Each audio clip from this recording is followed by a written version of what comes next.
Hi అండి. Hi.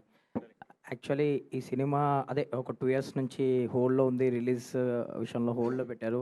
And మధ్యలో మీరు ఈ సినిమాకు ముందు కూడా ఏమి ఓకే చేయలేదు. ఏంటి అంటే ఇప్పుడు మీరు ఎవరు కనిపించినా ఈ సినిమా హోల్డ్‌లో ఏం పెట్టలేదు. సినిమా కొంచెం టైం పట్టింది. మొత్తం అవుట్‌డోర్ సినిమా కొంచెం టైం పట్టింది సో అంతే. హోల్డ్‌లో ఏం లేదు. రిలీజ్ తర్వాత కూడా కొంచెం టైం పట్టింది కదా!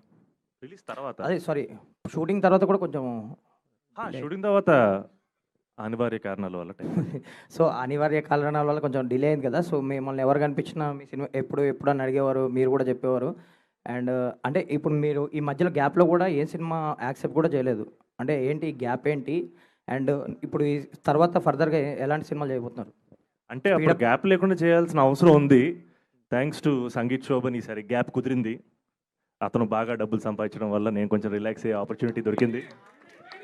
సో నో ఫ్యాక్ట్ టెల్లింగ్ యాక్చువల్‌గా నేను సంగీత్ పేచెక్ టు పేచెక్ నుంచి బతికేవాళ్ళమే. సో జెన్యూన్‌గా దాట్స్ ది ఓన్లీ రీజన్. అంటే సినిమా ఇండస్ట్రీలో హీరోగా అవకాశం దొరకడమే గ్రేటు. 2 ఏళ్ళు నేను బ్రేక్ తీసుకునేది ఇదొక లగ్జరీ, ఇదొక అదృష్టం. But genuinely if it wasn't for my brother I wouldn't have been able to take this break. So thanks to him.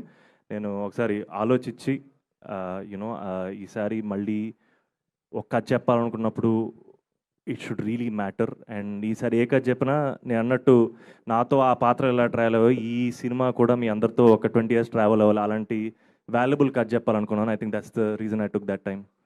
All the best అండి. ట్రైలర్ ప్రామిసింగ్ ఉంది. Thank you. ధీరజ్ గారు